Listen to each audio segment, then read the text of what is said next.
बिस्मिल्लाहिर्रहमानिर्रहीम। अस्सलाम वालेकुम, आदाब।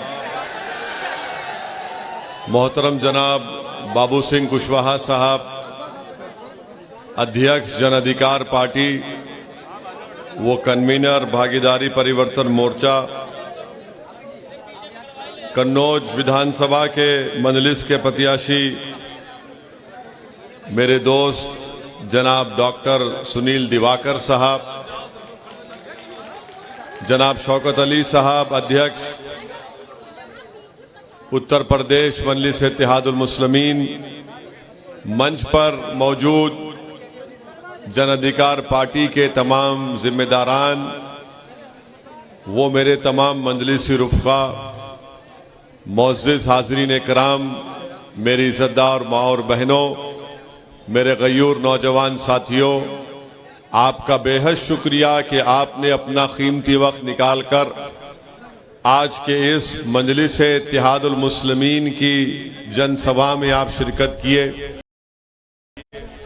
और इतनी बड़ी तादाद में आपका यहाँ पर जमा होना यकीनन इस बात का पैगाम देता है कि इंशाअल्लाह ताला कन्नौज की इस विधानसभा में एक नया इनकलाब लिखा जाएगा 20 तारीख को, और आप लोग अपने इत्तेहाद के जरिए और आप लोग भाईचारगी की बुनियाद पर एक होकर आप पतंग के निशान पर बटन दबाएंगे। मैं कन्नौज की जनता से ये कहने आया हूँ कि हमने ये तय किया कि भागीदारी परिवर्तन मोर्चा को अगर उत्तर प्रदेश की जनता अपनी दुआओं, वोट और आशीर्वाद से नवाजती है तो इंशाअल्लाह ताला भागीदारी परिवर्तन मोर्चा का पहला मुख्यमंत्री होगा, उसका नाम होगा बाबू सिंह कुशवाहा इंशाअल्लाह ताला। हमने ये भी तय किया कि 3 डिप्टी चीफ मिनिस्टर रहेंगे, जिसमें एक अल्पसंख्यक समाज का मुसलमान और 2 अति पिछड़ा समाज के लोग होंगे। ये हमारी सामाजिक न्याय की लड़ाई को उसको अमली जामेनामा पहनाने की हमारी कोशिश है।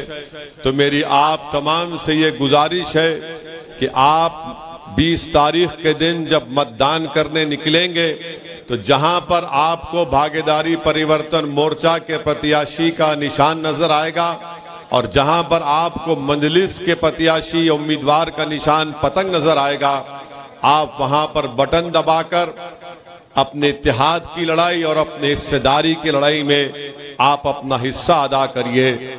मजलिस इत्तेहादुल मुस्लिमीन अगर उत्तर प्रदेश को आई है और ओवैसी आपके दरमियान में आया है, तो मैं यहाँ पर सियासत या राजनीति के जरिए तिजारत या दौलत कमाने के लिए नहीं आया हूँ। मैं अगर यहाँ पर आया हूँ तो अल्लाह के फजलो करम से आया हूँ। मैं यहाँ पर आता रहूँगा तो अहले दिल की दुआओं की वजह से आता रहूँगा, और मेरे आने का मकसद यही है और यही रहेगा कि आपको नेता बनाया जाए, आपको अपना हिस्सा मिले। सामाजिक न्याय और हिस्सेदारी की जब बात ओवैसी और बाबू सिंह कुशवाहा करते हैं तो हमारा मानना यह है कि राजनीति में भी हमको अपना हिस्सा मिलना चाहिए, शिक्षा में भी मिलना चाहिए, नौकरियों में भी मिलना चाहिए और ठेकेदारी में भी मिलना चाहिए। मगर बीजेपी और सपा के लोग अल्पसंख्यक समाज और अति पिछड़ा समाज उनको हिस्सेदारी नहीं देना चाहते। वो ये चाहते हैं कि अल्पसंख्यक समाज के लोग समाजवादी पार्टी के लिए दरी बिछाएं, अपने पीठ पर लाठियां खाएं और अखिलेश यादव मलाई खाएं। ये अब नहीं होने वाला है।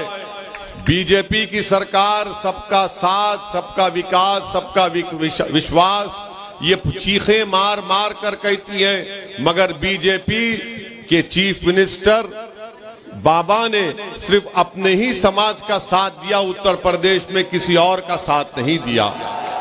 वैसे ही जब समाजवादी पार्टी की सरकार बनती है तो समाजवाद के नाम पर अखिलेश अपने परिवारवाद को आगे बढ़ाते हैं।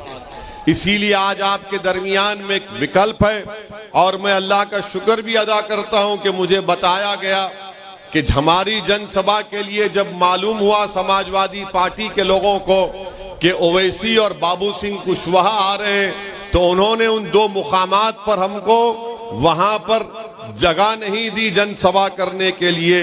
मगर आप देखिए कि अल्लाह का इतना बड़ा करम है कि हमको जगह कहां मिली, एक वली के आस्थाने के सामने जगह मिली। हमको जगह कहां पर मिली, एक दरगाह शरीफ के सामने हमको जगह मिली। और हजरत हाजी शरीफ रहमतुल्लाह अलैह की खानकाह और उनकी दरगाह के सामने इस दीवाने को जालिमों के खिलाफ आवाज उठाने की और मजलूमों के हक की आवाज उठाने का मौका मिला। तो मैं समाजवादी पार्टी के कमजोरों का शुक्रिया अदा करता हूं। इससे मुबारक जगह मुझे नहीं मिल सकती थी कन्नौज में। अब मैं जब अल्लाह से दुआ करूंगा तो अल्लाह को अपने नबी का भी वास्ता दूंगा और इस वली का भी वास्ता देकर दुआ करूंगा।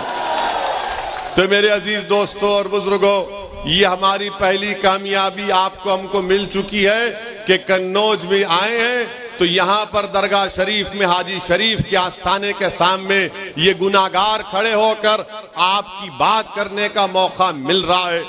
तीसरी बात यह है कि बीजेपी को इंशाअल्लाह ताला योगी और मोदी को अगर कोई हराएगा उत्तर प्रदेश में तो उसका नाम अखिलेश नहीं होगा, उसका नाम बाबू सिंह कुशवाहा होगा, बाबू सिंह कुशवाहा होगा।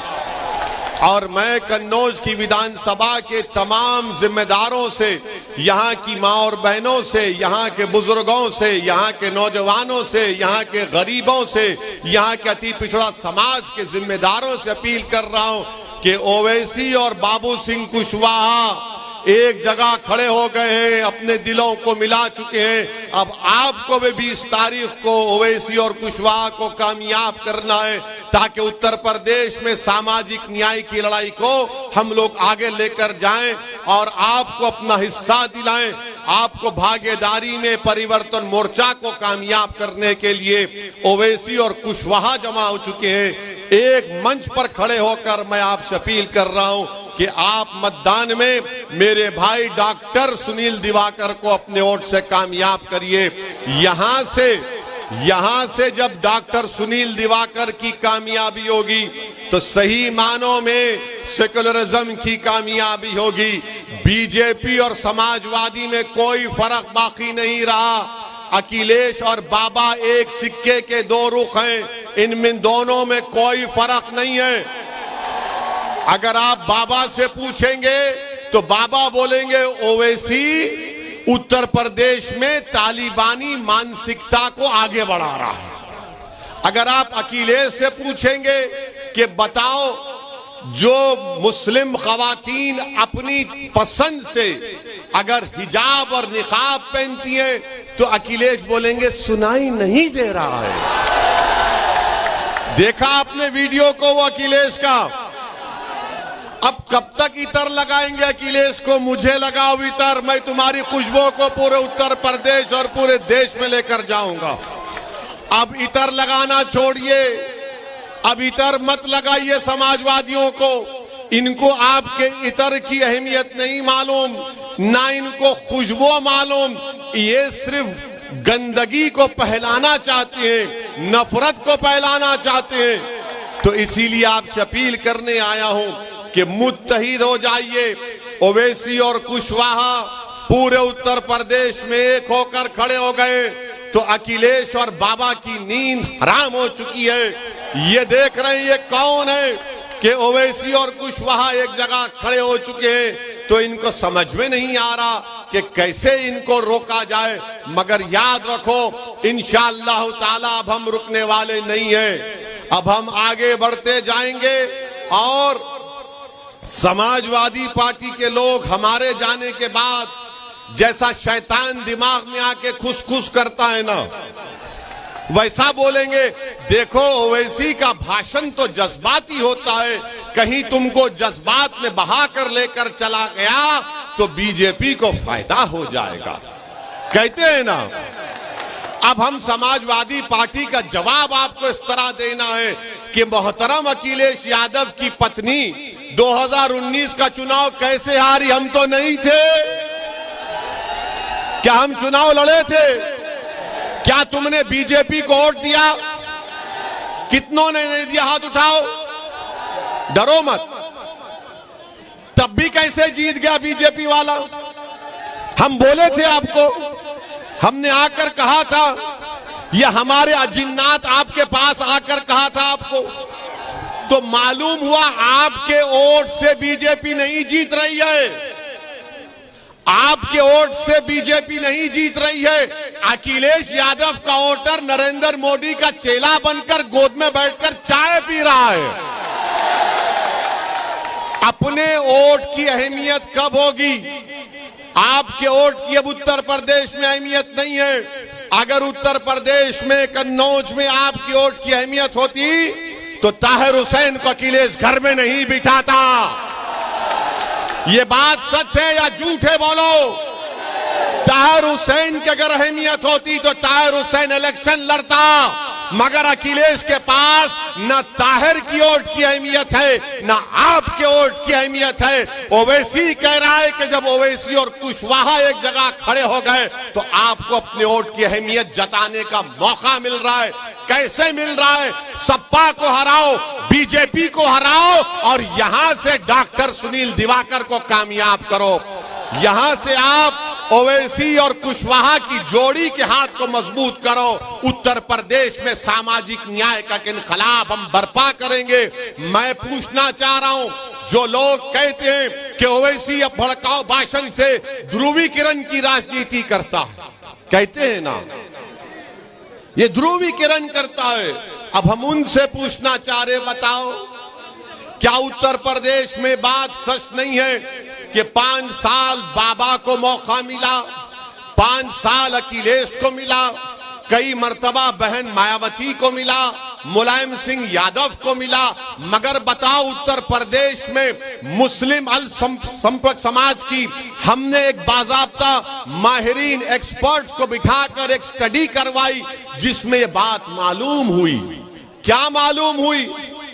पूछो समाजवादी बीजेपी वालों से कि उत्तर प्रदेश में सबसे गरीब अगर कोई है अल्पसंख्यक समाज का मुसलमान है। सबसे ज्यादा बेरोजगार अगर कोई है तो अल्पसंख्यक समाज का मुसलमान है। सबसे कम 2 एकड़ जमीन किसी के पास है तो अल्पसंख्यक समाज का मुसलमान है। सबसे ज्यादा बच्चियां और बच्चे स्कूल के बाहर हैं तो मुसलमान समाज के। सबसे कम कोई ग्रेजुएट है तो मुसलमान सिर्फ 3% है। उसके बावजूद भी समाजवादी समाजवाद की बात करती है, बीजेपी सबका साथ सबका विकास की बात करती है। अरे बताओ, जब हमारे बच्चों को स्कूल नहीं है, हमारे बेटों को ग्रेजुएशन का मौका नहीं है, गरीबी में ज्यादा, बेरोजगारी में ज्यादा, तो कौन से समाजवाद और सबका साथ सबका विकास की बात बीजेपी और सपा करती है? मैं थालियां मारने के लिए नहीं कह रहा हूं, सोचने के लिए कह रहा हूं, ताकि जब आप इस जनसभा से उठकर जाएं तो इस दीवाने की बात का थोड़ा सोचो, फिक्र करो, अपने दिलों पर जोर डालो। याद रखो, भारत की राजनीति में गरीबों को, मजलूमों को, पिछड़ों को भीख मांगने से हक नहीं मिलता, लड़ने से मिलता है। और ओवैसी लड़ने के लिए तुम्हारे दरमियान में खड़ा है। क्या तुम मेरा साथ दोगे?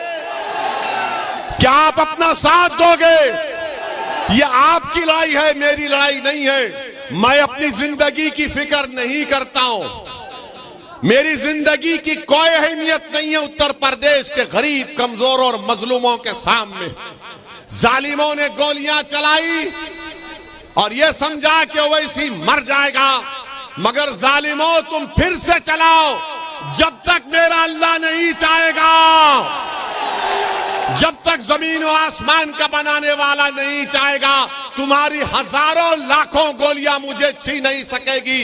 जिस दिन अल्लाह चाहेगा उस दिन दुनिया से सब जाएंगे, कोई नहीं बैठेगा यहां पर। मुख्यमंत्री, प्रधानमंत्री, ओवैसी सब जाएंगे, मगर जालिम ये समझा कि 4 राउंड गोली चलाने से आवाज खत्म हो जाएगी। हाँ, अगर ओवैसी मर भी जाता मगर तुम जिंदा रहते और तुमको मेरा पैगाम पूरे उत्तर प्रदेश में लेकर जाना पड़ेगा।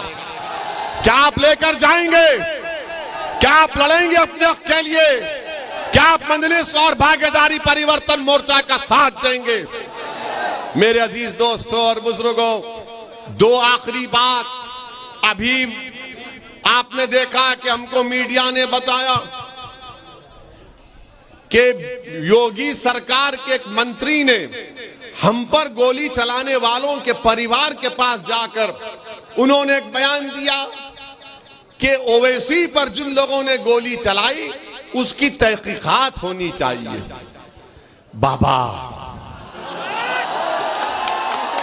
मित्रों, जरा ये तो बताइए, आपका मंत्री उनके परिवार के पास गया?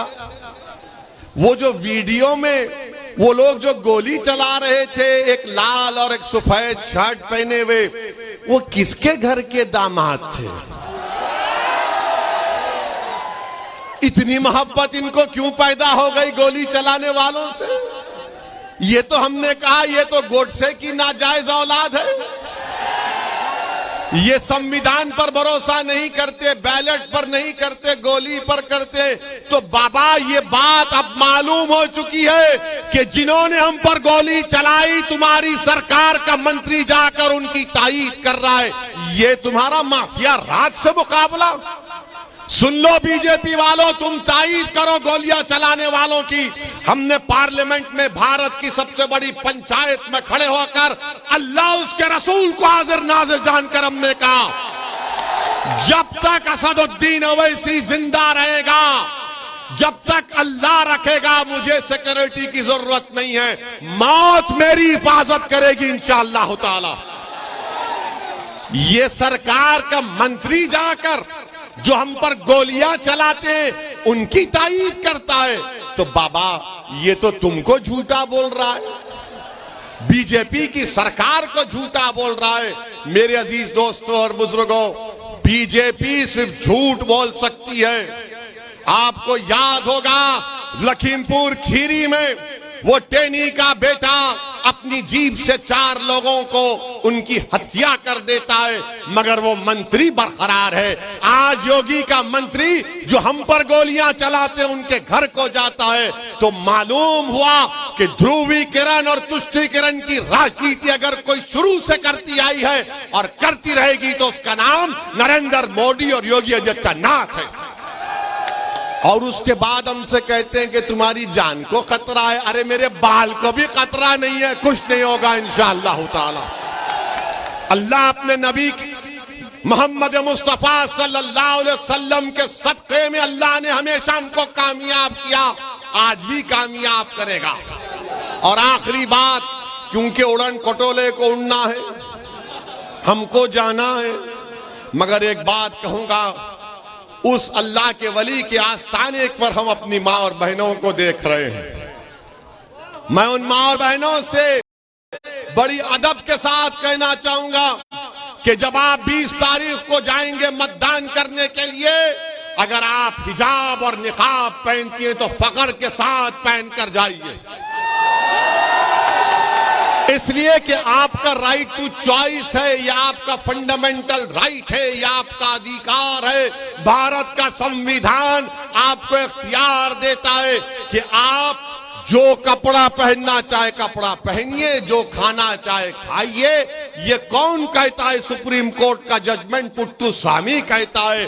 और सुन लो, जो ये समझ रहे हैं कि सर पर टोपी पहनने से और सर पर हिजाब या निकाब पहनने से हमारे दिमागे, हमारी अकल पर पर्दा पड़ जाता है, नहीं दीवानों, तुम्हारी अकल पर पर्दा पड़ गया, हम तो आगे आना चाहते हैं।